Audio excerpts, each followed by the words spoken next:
Hello students, welcome to Good Shepherd Education Center and Asha National English School. Today we conduct class 6, subject आपका English है. आज हम पढ़ेंगे chapter 4 the little tramp, जो कि Charlie Chaplin की movie का नाम है.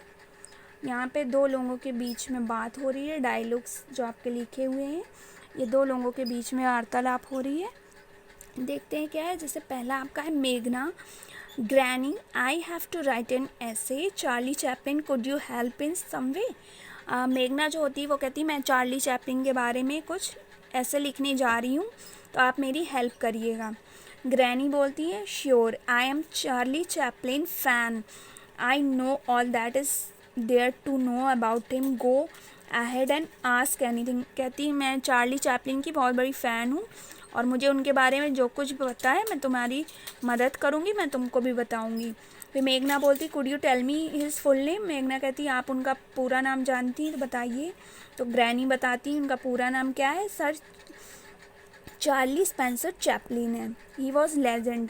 वो एक लेजेंडरी हैं, मतलब कि महान कलाकार थे, और उनका पूरा नाम ये है चार्ली स्पेंसर चैपलिन. फिर मेघना बोलती है can a funny man become a legend granny.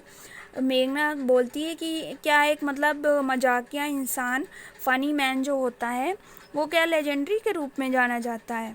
तो उसकी ग्रैनी बोलती है he was not just a funny man. After you learn about his struggle in life you would realize that.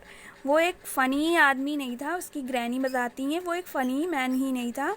वो एक अच्छा वो एक अच्छा इंसान था. उसकी लाइफ में बहुत संघर्ष था. उसने अपने मुकाम को बहुत ही संघर्ष के साथ हासिल किया. तो तुम जब उसके बारे में जानोगी तो तुम्हें भी इंटरेस्ट आएगा और तुम्हें उनकी रियलिटी का भी मालूम पड़ेगा.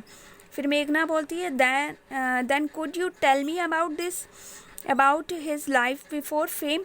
तो क्या आप उनकी लाइफ के बारे में, उनके फेम के बारे में मुझे कुछ बताएंगी.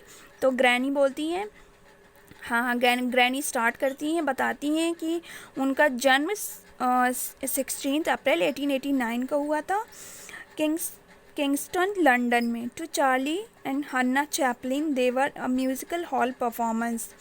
वहाँ म्यूज़िकल हॉल में परफॉर्मर भी थे वो.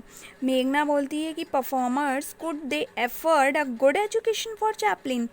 तो बता रही थी कि मतलब क्या उनने हाई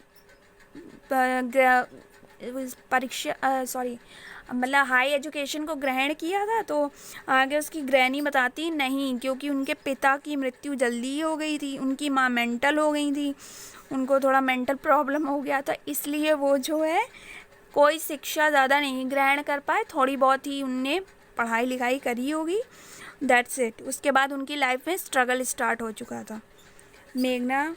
फिर मेघना बोलती है then how did he become an actor. तो वो इतने बड़े एक्टर कैसे बन गए. मतलब मेघना पूछती है कि वो इतने बड़े फिर एक्टर कैसे बन गए. फिर ग्रैनी बताती हैं कि चार्ली ऑलवेज हैड अ यानी कि वो बताती है कि जब वो 15 साल की उम्र में थे तभी उन्हें जो है चांस मिला था, जैसे कॉमेडी करने का चांस मिला था. फिर उसके बाद उनको मूवी मिली, फिर उनको अमेरिका में उनकी पहली मूवी बनी. ठीक आगे चल के उनकी मतलब जर्नी ऐसे स्टार्ट हुई. फिर धीरे धीरे करके उन्हें फेम मिलता गया, नेम मिलता गया, और वो एक अच्छे एक्टर के रूप में जाने लगे. ठीक है. फिर मेघना बोलती है can a man B so lucky. तो मेघना कहती अगर ऐसा आदमी हम उन्हें देखें मैन, तो वो कितने लकी हैं. तो ग्रैनी बोलती है it was not only luck Charlie acting talent. वो बोलती है, मतलब उसकी ग्रैनी बताती कि ये खाली लक ही नहीं था, वो एक अच्छा कलाकार भी था, यानी कि मेहनती होगा, मेहनत करता होगा, और एक अच्छा परफॉर्मर था. इसीलिए उसकी लाइफ में अच्छी से अच्छी फिल्म आती गई. तो उनकी जो पहली फिल्म आई थी वो साइलेंट मूवी थी. ये जो आपके चैप्टर का नाम है द लिटिल ट्रैम्प, ये जो आपका चैप्टर है ये एक साइलेंट मूवी का नेम है, जो कि इन्होंने ही इस मूवी में काम किया था. ओके. मेघना ने कहा फिर was he would famous even then. फिर उसके बाद से वो फेमस होते चले गए. ग्रैनी ने बताया कि yes his honour has spread laughter all across the globe since ages. In fact he became so famous that no film company could afford to pay वो इतना फेमस, इतना प्रसिद्ध हो गया कि बहुत सी बड़ी कंपनियां, मतलब बहुत से बड़े डायरेक्टर, प्रोड्यूसर उन्हें पैसा भी नहीं इतना अफोर्ड कर पाते थे, क्योंकि वो इतने हाई प्रोफाइल बन गए थे।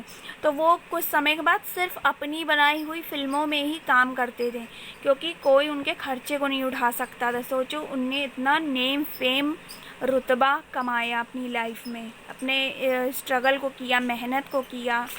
ठीक, फिर उसके बाद जो है ग्रैनी बोलती हैं हिज स्टैंडर्ड, मतलब उनके कॉस्ट्यूम के बारे में, उनके पहनावे उड़ावे के बारे में, उनके लुक्स के बारे में, सारी चीज़ों की डिटेलिंग दी। तो इस चैप्टर को जब आप पढ़ेंगे तो आप खुद जान जाएंगे। मेघना, could you show me how he walked. मेघना बोलती है कि आप अच्छा मुझे उनकी तरह चल के दिखाया। आपने टीवी में भी देखा होगा चार्ली चैपलिन के बारे में कि वो कैसे वॉक करता था। तो मेघना अपनी ग्रैनी से जिद करती, प्लीज़ प्लीज़ मुझे वैसे ही चल के दिखाइए। तो जब वो उसकी ग्रैनी वैसे चलती है तो मेघना को बहुत हंसी आती है। और फिर मेघना बोलती है, could you name some of his famous film. आप उसकी कुछ फेमस फिल्मों के बारे में बताइए। तो देखिए, आपका ये फिल्म्स के नाम लिखे हैं, the kid, the golden rush, the gold rush, light, modern times. ये सब फिल्में कब कब किस किस सन में रिलीज़ हुई, ये सब वो लिखा है, डिटेलिंग दी गई है। इसको आप पढ़िएगा अच्छे से। फिर मेघना बोलती है, पूछती है कि वो कब पास अवे, यानी कब उनकी डेथ हुई। तो कब उनकी डेथ हुई? 25 दिसंबर 1977, जबकि उनकी उम्र कितनी थी? 88 ईयर्स के थे वो। तो उनने बहुत ही फेम कमाया, नाम कमाया। और फिर मेघना ने पूछा कि क्या कोई दूसरा ऐसा कॉमेडियन हुआ है, मतलब कि किसी ने उनके जाने के बाद उनकी जगह ली हो। हाँ, ऐसे बहुत से एक्टर्स आए थे, बहुत बड़े बड़े ऐसे कॉमेडियंस आए थे जो चार्ली चैपलिन की ही कॉपी करते थे, वैसे ही पहनते थे, वैसे ही चलते थे, वैसे ही बोलते थे, लेकिन कोई भी उनको रिप्लेस नहीं कर सका। जो उनका स्थान था वो आज भी है। जो जैसे उनने मतलब अपने काम को किया, लोग कर तो रहे हैं, आज भी एक से एक कलाकार आ रहे हैं, लेकिन कोई किसी की जगह नहीं ले सकता है, क्योंकि वो उनका टाइम था वो, और उनने अपना एक टैलेंट दिखाया। तो फिर इसके आगे मेघना बोलती है, thanks granny, I know more about Charlie Chaplin than I ever thought I would, he was truly a legend.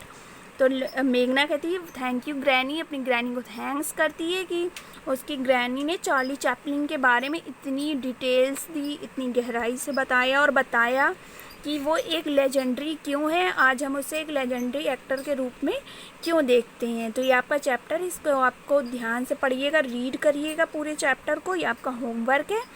और आप लोगों के लिए इन्फॉर्मेशन है, आपका स्कूल 10 से 2 खुला रहेगा, आप लोग जाकर अपनी बुक्स को परचेज़ कर सकते हैं। बाय।